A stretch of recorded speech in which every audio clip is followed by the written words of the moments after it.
Okay, so hi there. My name's Steve Breen, and I'm the editorial cartoonist at the San Diego Union Tribune. And I also draw children's books on the side.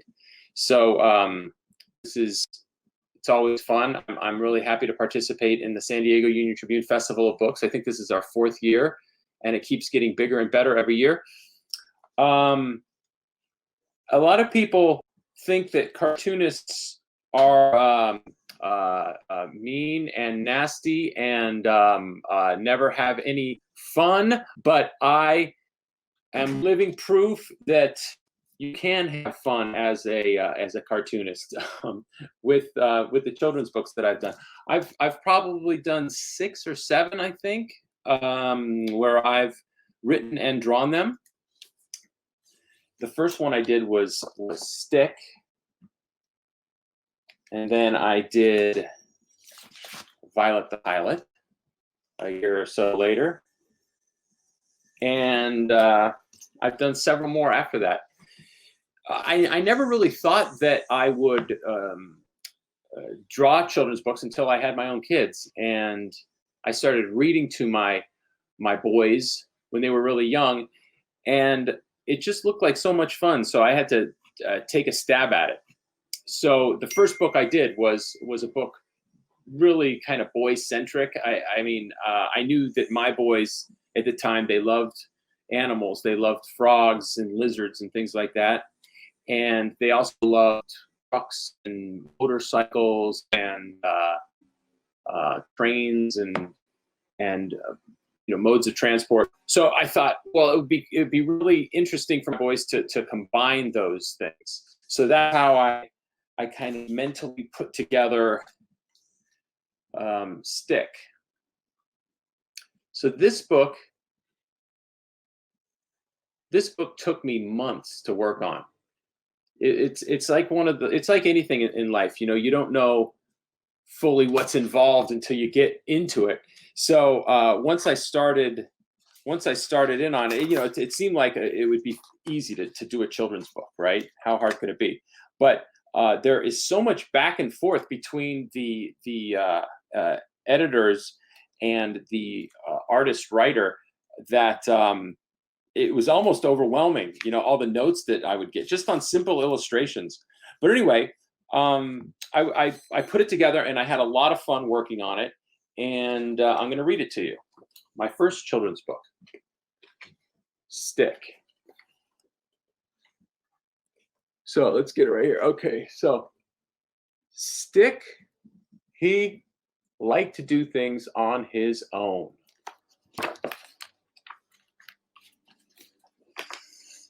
All by himself.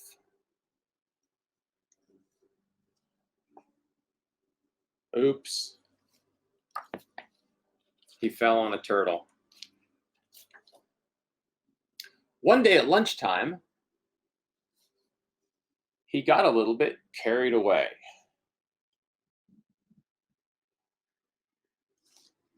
So he shot his tongue out to try to hit a mosquito, but missed and hit this big fat dragonfly. And he was even carried further away.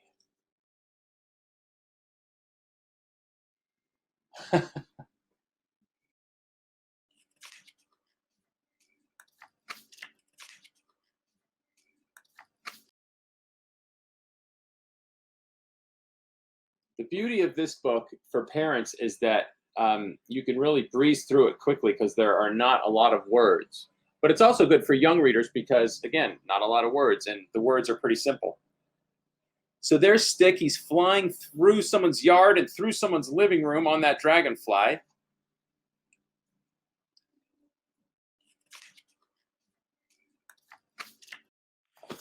And into the jazzy city he sailed. So as you can see, this is New Orleans. And there's New Orleans native Louis Armstrong on the trumpet. He was a famous musician. Down he went. I actually went to New Orleans to put these drawings together. I walked around and I kind of took pictures and made sketches based on what I saw down in the French Quarter and other parts of New Orleans and Louisiana for this book. So down he went. He lands on a horse's nose. The horse doesn't like it. He shakes him off, and up again Stick goes. And he latches onto some balloons. All by himself.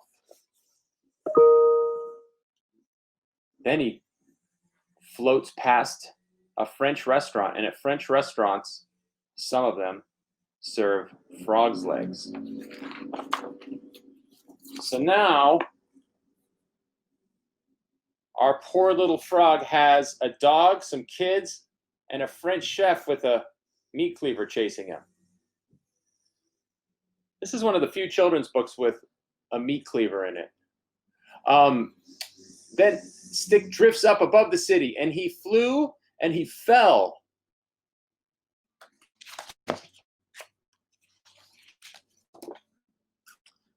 Splat onto someone's windshield.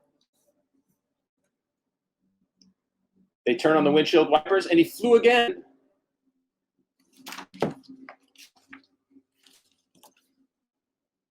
By motorcycle.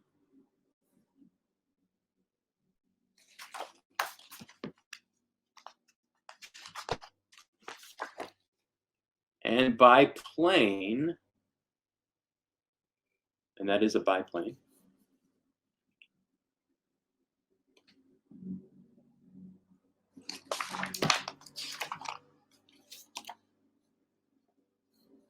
Look at him sticking that plane. And by seagull, he traveled. Can you see him right there?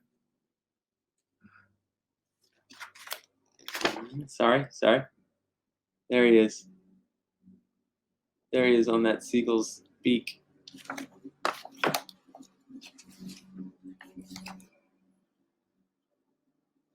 Then he jumped off the seagull and he landed on a dock.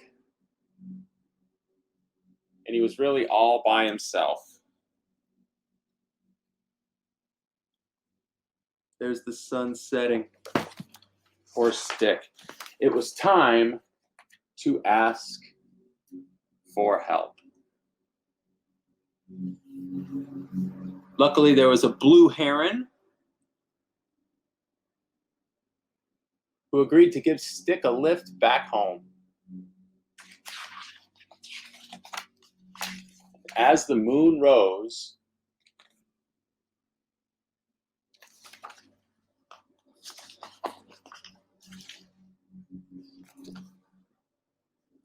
Stick finally found his way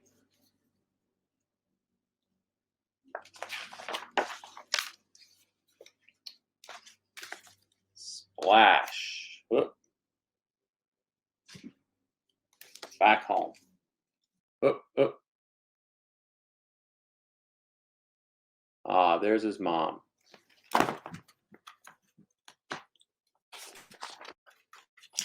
And boy, after that big adventure, was he hungry. He sees another mosquito. He shoots his tongue up into the air at the mosquito. Again, he misses. And he hits a firefly.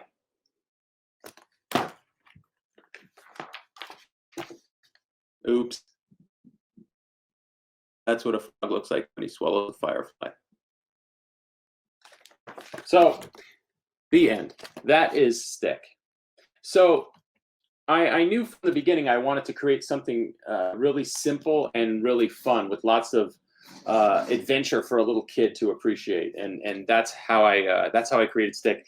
I actually, like I mentioned, I went to New Orleans and Louisiana and Mississippi, and I drove around and I took pictures of things, and I made sketches, and I put a lot of detail into the book, you know.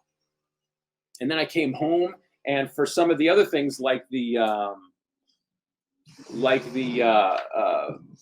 Harley Davidson right here, and the old cars that I show in the book, I actually went to Balboa Park, to the Automobile Museum there, and used some use some of those vehicles as references for the book. But anyway, that was Stick. Then I thought I'd read Woodpecker Wants a Waffle, another one of my books. It doesn't have the detail that Stick does in the art, but it's still a fun book. This book was inspired by my drive to my newspaper. Used to have its headquarters in Mission Valley, and there was a restaurant that said hot waffle breakfast. So I would pass that every day, and I thought, oh, what if a bird or a squirrel or some kind of a creature saw that sign and was able to read? Wouldn't they want to try a waffle? So that's what inspired Woodpecker Wants a Waffle. Okay?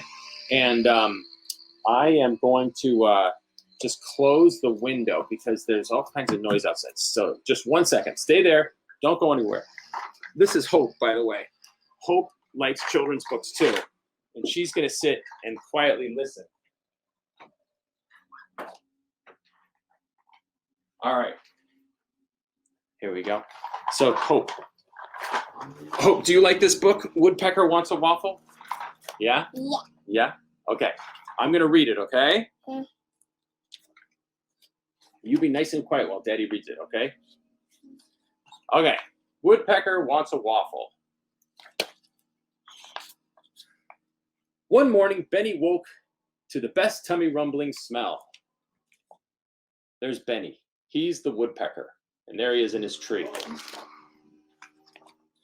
So off he flew to investigate. And he sees this diner, grand opening, Moe's Diner in the woods. W-A-F-F-L-E, he read. What in the world is a waffle?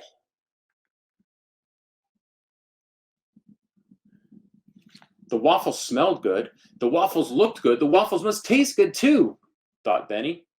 I want waffles, Benny declared. Do you like waffles? Yeah. What do you put on waffles? What's this guy pouring on his waffles? Yeah. Syrup. So Benny knew that he had to get waffles. So he politely pecked on the front door. Bap. But the waitress kicked him away. No, Dad. Yeah? In a boot. Oh, yeah, she gave him the boot. Sorry, Hope knows this book pretty well. Instead of waffles, he got the boot. Next, he tried to sneak in. There he is. He's hiding on this lady's dress right here. See? I can't see. Oh, you can't see? See? He tried to sneak in. See him trying to sneak in? That's actually really smart. It is smart of him.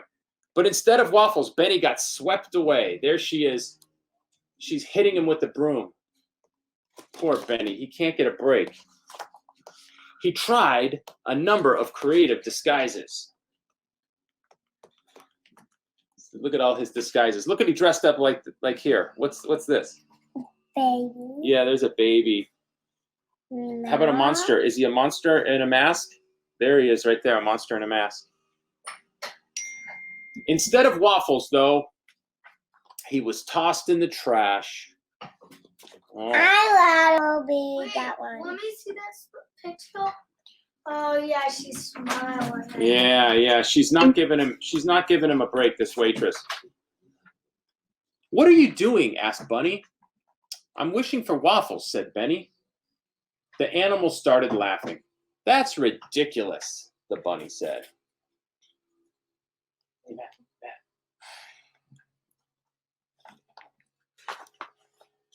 One by one, the other animals chimed in. Raccoons don't eat ravioli. Moose don't eat muffins. Frogs don't eat fries. Owls don't eat oatmeal. Lizards don't eat lasagna. Turtles don't eat turnovers. Skunks don't eat scones. Hawks don't eat hot dogs. Coyotes don't eat cupcakes. Snakes don't eat snow cones. Bears don't eat bagels. Chipmunks don't eat cheeseburgers. And woodpeckers don't eat waffles. I don't see. Oh, yes.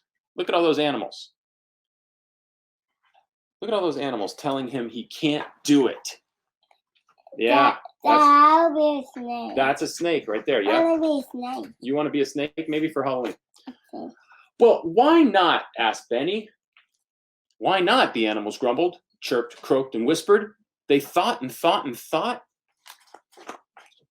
Because I said so, said Bunny. I can see. Don't have any of the said so nonsense. Exactly, Matt. That's what Benny said. I don't have time for this said so nonsense. Sense. No. Nonsense. So Benny got right to work devising a plan to get some waffles. My God, I can see. First, I will shoot out of a cannon, then moonwalk, and then break dance, followed by a stand-up comedy act. I can see. Then I'll hit the ground. First, I'll shoot out of a cannon, then hit the ground juggling, then moonwalk, then breakdance, then stand-up comedy. Finally, a Broadway-style finale featuring fireworks. This is Benny's elaborate scheme to get waffles. So he tells all the animals. He tells all the animals about his plan. They were speechless. Benny was pretty sure he heard some snickering. See you all tomorrow morning. Don't be late, he reminded them. Then I can see. The next morning, the animals gathered in the field by the diner to catch Benny's big show. No one was late. No one except Benny. So there the animals. They all gathered. They all gathered in this field right here, outside the diner.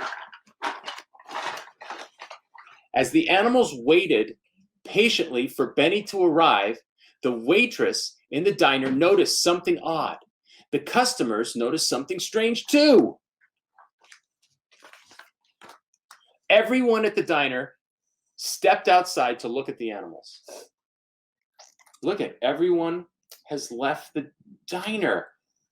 Wait a minute, if there's no one inside the diner, that means there's no one to guard the Waffle. waffles. And that's when Benny made his move. Look at him walking in. Oh, see, his plan was to get everyone out of the diner. And he walked right up to the counter and he enjoyed himself a big plate of warm, delicious Waffle. Sweet, said Benny. That's him. I have waffles. Can you have waffles? All right, why don't we go make you some waffles? All right, say goodbye. Bye. Thanks a lot. Thanks for listening and enjoy the book festival. Bye, brother.